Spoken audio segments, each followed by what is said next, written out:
ചോദിക്ക്. ഈ വയസ്സായവരൊക്കെ നിറയെ മക്കളുണ്ടായിട്ടും എന്താ തനിച്ച് താമസിക്കുന്നേ? എടാ, ഞാൻ എന്താ പറയുക, ഓരോരുത്തരും ഓരോ സ്വഭാവക്കാരല്ലേ.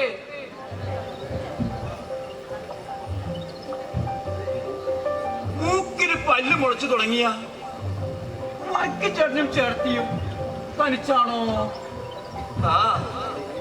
100 വയസ്സ് കഴിഞ്ഞ് കൊരങ്ങനെ പോലെ വളഞ്ഞു കുത്തി നടക്കണ പള്ളിയമ്മ ഒറ്റയ്ക്കാണോ? പുറമ്പോക്കിൽ താമസിക്കണ മാവരെണ്ണൻ ഒറ്റയ്ക്കല്ലേ? ഇവർക്കൊക്കെ നിറയെ മക്കളില്ലേ? കുഴപ്പം വയസ്സന്മാരുടെയാണോ മക്കളുടെയാണോ? അങ്ങനെ പറഞ്ഞാൽ അഹങ്കാരം. അല്ല പിന്നെ, മടിയിൽ 10 പൈസ ഉണ്ടെങ്കിൽ അഹങ്കാരം. ചിലരങ്ങനെ ആയിപ്പോയി. ഒറ്റയ്ക്ക് താമസിക്കണമെന്ന് വാശി പിടിക്കുന്നവരെയും വയസ്സായവരെ ഇറക്കി വിടുന്ന മക്കളെയും ജയിലിലടിക്കണം. അല്ല പിന്നെ അഹങ്കാരികള്. അയ്യോ, ഞാൻ പോട്ടെ, എനിക്ക് ശങ്കരേട്ടന്റെ വീട്ടിൽ പോണം. അയ്യടാ, പറയാമോ മറന്നുപോയി. എന്നാ പറയടാ. അതിനെ പറഞ്ഞത് മറന്നു. ഞാൻ ഓർക്കട്ടെ. ഓർന്നു വന്നു. ഏതോ ചെക്കൻ്റെ കൂടെ ഒളിച്ചോടിപ്പോയ ആ രാജാട്ടിന്റെ മകളില്ലേ, അവള് 2 മക്കളെ കൂടി തിരിച്ചു വന്നു. എന്തു പറ്റി? എന്ത് പറ്റാൻ, പുതുമ കഴിഞ്ഞപ്പോ അവൻ വേറെ അവളെ തേടിപ്പോയി, അവള് തിരിച്ചു വന്നു.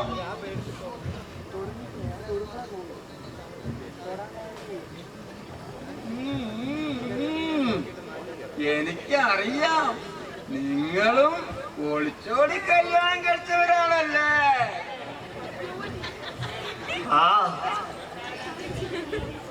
അതിന് 10 മാച്ചിന്റെ തിളക്കമുണ്ടായിരുന്നു അല്ലേടി?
ഓരോന്നോർത്ത് വിഷമമായില്ലേ?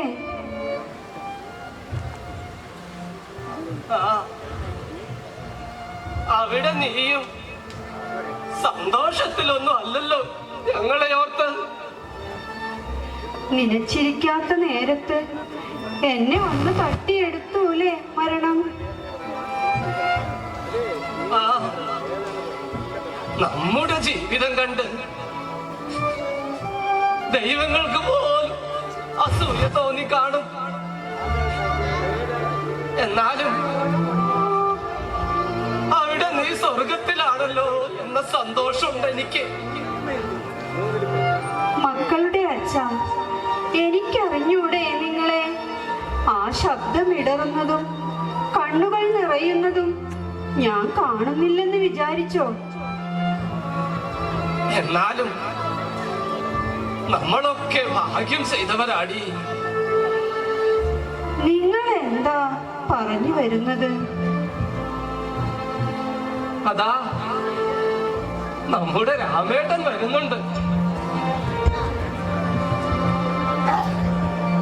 ഓരോ മാസവും ഓരോ മക്കളുടെ വീടുകളിലേക്ക് മാറി മാറി പോകുന്നതിനിടയിൽ ഇതിലേ വന്ന് ഞങ്ങളൊന്ന് കാണും, ഇച്ചിരി സംസാരിക്കും.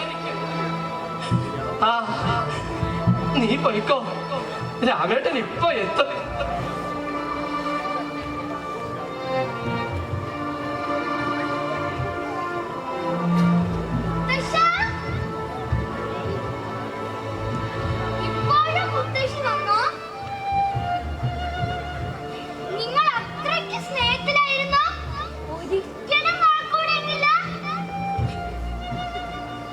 അല്ലടാ കുഞ്ഞുമോനെ,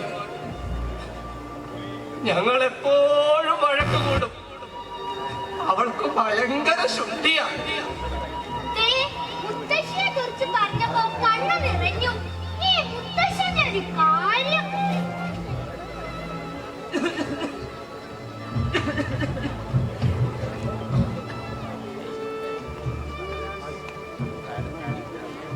എന്താ ഇങ്ങനെ നോക്കുന്നേ?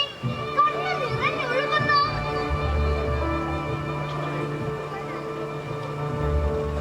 ചങ്ങാതി, നിന്റെ പഴയ കരുത്തൊക്കെ ചോർന്നു പോയില്ലേ?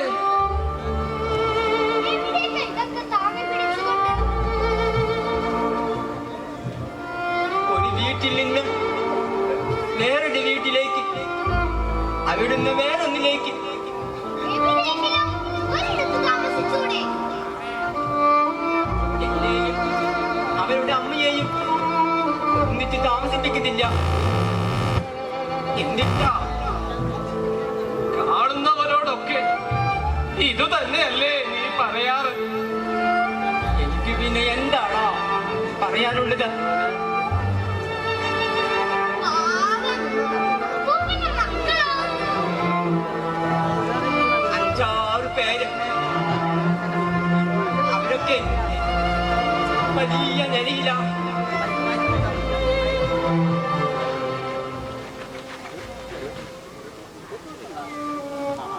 മോൻ ഏതാ? നമ്മുടെ ശങ്കരന്റെ പേരക്കുട്ടിയാ. എനിക്കുമുണ്ട് 5-6 പേരമക്കൾ. ഈ തോളിൽ ഏറെ ഭാരം ചുമന്നു. തോളത്തിരുത്തി മക്കളെയും പേരമക്കളെയും കൊണ്ടു നടന്നു. അവരൊക്കെ ഒരുപാട് വളർന്നു.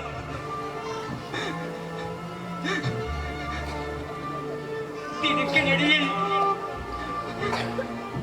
ഓർക്കാൻ മറക്കുന്നു ഞങ്ങളെ.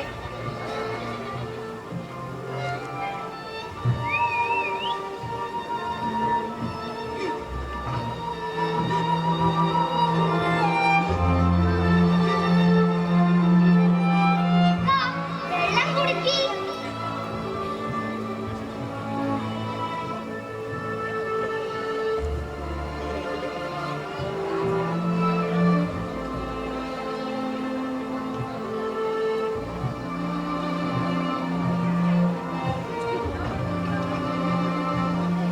എന്നാ ഓട്ടടാ. ഇനിയും താമസിച്ചാൽ അവരുടെ സമയം തെറ്റും. അവർക്ക് വേറെ എന്തോ കാര്യങ്ങൾ ഉള്ളതാ.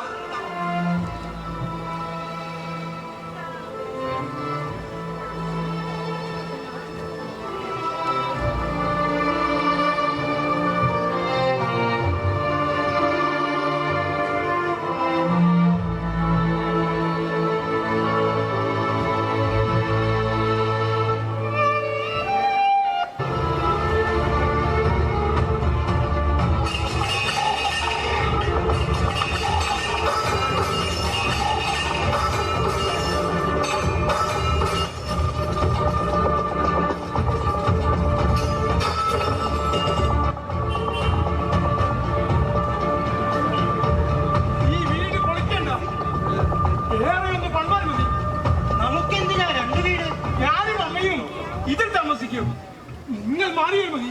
നിങ്ങൾ ഇവിടെ തനിച്ചോ? ഇടയ്ക്കൊക്കെ ഇവര് വന്നോളൂ. നിനക്ക് വീട് വെക്കാനുള്ള 10-30 ലക്ഷം രൂപ ഞാൻ തരാം. കോടി തരാമെന്ന് പറഞ്ഞാലും നമുക്കെന്തിനാ 2 വീട്? ഇവരുടെ കാര്യത്തിൽ ഞങ്ങൾക്കുമില്ല ഉത്തരവാദിത്വം. അളിയോ, നിങ്ങളുടെ മാതാപിതാക്കളെ പോലെ ഇവരെയും തനിച്ചാക്കിയാൽ സന്തോഷമാവുമല്ലേ? നിന്റെ കൂടെ താമസിക്കാൻ ഞങ്ങൾക്ക് താല്പര്യമില്ല. പിന്നെന്തിനാ വാശി പിടിക്കുന്നത്? വാശി പിടിക്കും. തന്തയെയും തള്ളയെയും നോക്കാത്തവൻ എന്ന പേരിനേക്കാൾ എനിക്കിഷ്ടം അവരുടെ കൊലയാളി എന്നറിയപ്പെടാനാണ്. മനസ്സിലായോ? അതെടാ, നീയൊക്കെ കൊല്ലും ഞങ്ങള്. അച്ഛാ, അച്ഛൻ, എനിക്കിങ്ങനെ ഒരു മകനില്ല. ഏറെ കാലമായി ഇല്ലാത്ത കുറ്റങ്ങൾ പറഞ്ഞ് വഴക്കും വയ്യാവേലിയും ഇതിനായിരുന്നല്ലേ ഈ വയസ്സുകാലത്ത് നിങ്ങൾക്ക് തനിച്ചു താമസിക്കണം. ഇങ്ങനെ പോയാൽ ഇവിടെ കൂട്ട ആത്മഹത്യയോ കൊലപാതകമോ നടക്കും. എന്തിനാത്മഹത്യ? കൊലപാതകം തന്നെ നടക്കട്ടെ. നിങ്ങൾ തരാം ഞാൻ. വെട്ടിക്കഷ്ണങ്ങളാക്കി എന്താണെന്ന് വെച്ചാൽ ചെയ്യേ.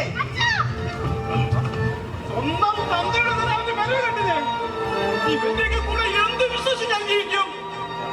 യേശു, ഈ സാഹചര്യത്തിൽ ഇവൻ ഞങ്ങളുടെ ഭക്ഷണത്തിൽ വിഷം ചേർത്ത് തരുന്നതെന്നും ഉറക്കത്തിൽ അപായപ്പെടുത്തി കൊല്ലുമെന്നും എന്താണ് ഉറപ്പ്? ഈ വയസ്സുകാലത്ത് നിങ്ങളുടെ സന്തോഷത്തിനും സമാധാനത്തിനും ഞങ്ങളാണ് തടസ്സമെങ്കിൽ ഇല്ല, ഞങ്ങൾ ഇറങ്ങിപ്പോകാം. ഞാൻ വേണമെങ്കിൽ വാ മോനെ, നമുക്ക് മറ്റെവിടെയെങ്കിലും പോയി താമസിക്കാം. സാറിന് എന്നെ എടുത്തോണ്ട് വെച്ചോളൂ.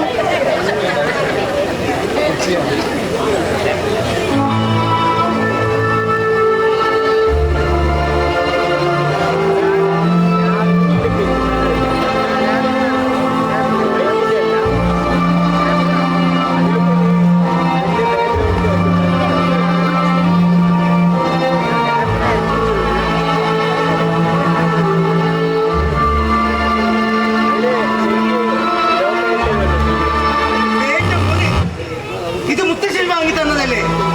അത് മുത്തശ്ശന്റെ മുതലാണ്. തിരിച്ചു കൊണ്ടുപോയി കൊടുക്ക്.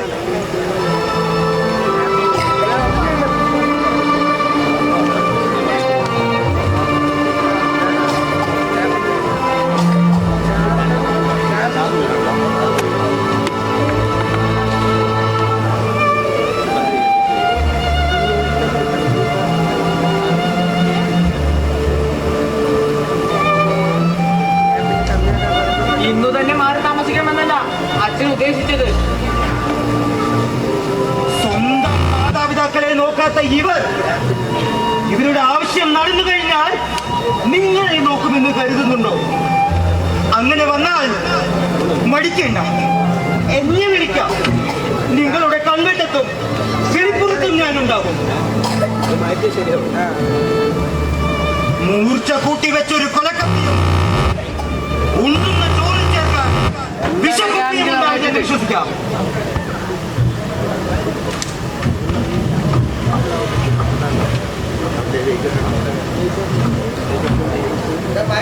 ശരിയാക്കാം. വർഷത്തെ ഞങ്ങളൊക്കെ അച്ഛനെ എടുക്കോ മക്കളെ.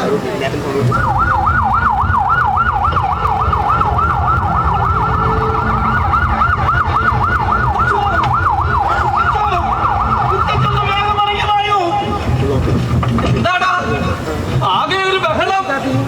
തളിച്ച് താമസിക്കുന്ന വള്ളി തമ്മില്ലേ, അവരുടെ വീട്ടിൽ കള്ളം കയറി കയ്യും കാലും കെട്ടിയിട്ട് തല്ലി കൊല്ലാനാക്കി പറഞ്ഞു കേട്ടെ. അയ്യോ, തീർന്നില്ല.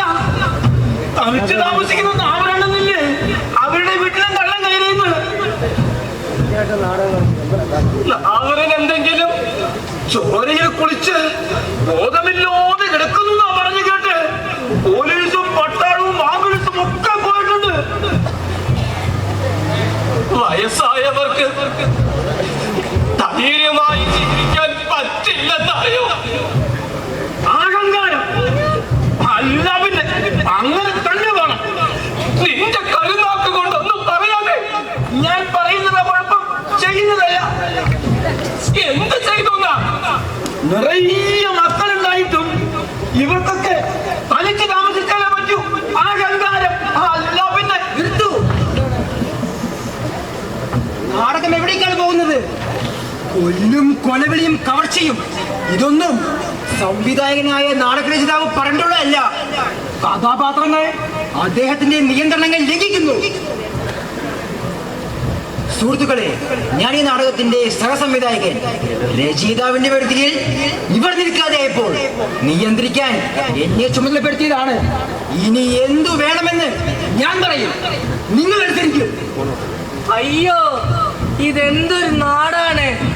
വാപ്പിയുടെ കയ്യിൽ ഒരുപാട് പണമുണ്ടായിരുന്നു, അതൊക്കെ പോയി കാണുമോ? നിങ്ങൾ ആരാണ്? പുതിയ കഥാപാത്രങ്ങൾ എന്തിനു കയറി വരുന്നു?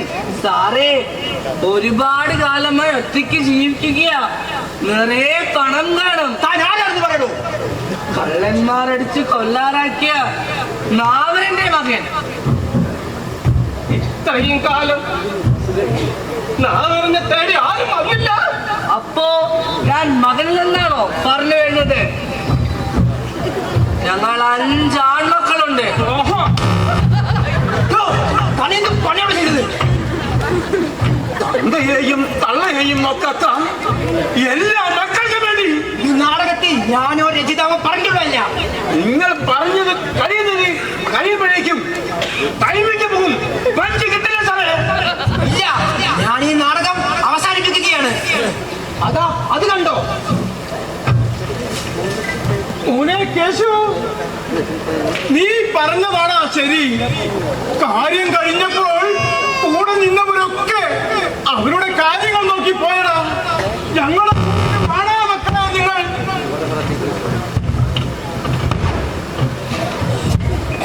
നിങ്ങളുടെ കൺവെട്ടത്ത് എന്നും ഞങ്ങൾ ഉണ്ടായിരുന്നു. നിങ്ങളുടെ വിളിയും ഇരിപ്പായിരുന്നു ഞങ്ങൾ. ഇത് കാണൂ.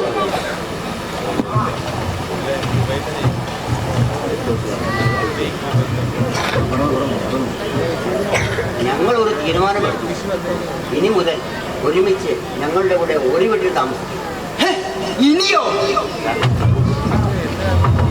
മുത്തച്ഛോ, മുത്തച്ഛ, അയ്യോ മുത്തച്ഛോ.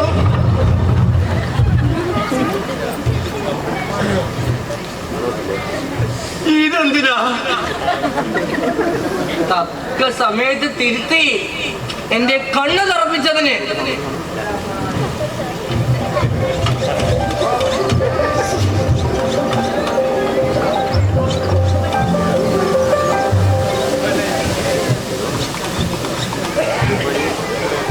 ഈ നീർക്കുമിടകൾ പോലെയേ ഉള്ളൂ മനുഷ്യ ജീവിതം. ഏറിയാൽ 20 30 ആയിരം ദിവസങ്ങൾ. അതിനിടയിൽ എന്തിനാ ഈ വാശിയും വൈരാഗ്യവും? രക്തബന്ധങ്ങൾ മറക്കാതെ ജീവിതം എന്ന നൂൽപാലത്തിലൂടെ നടന്നാൽ ആരും വീടില്ലടോ.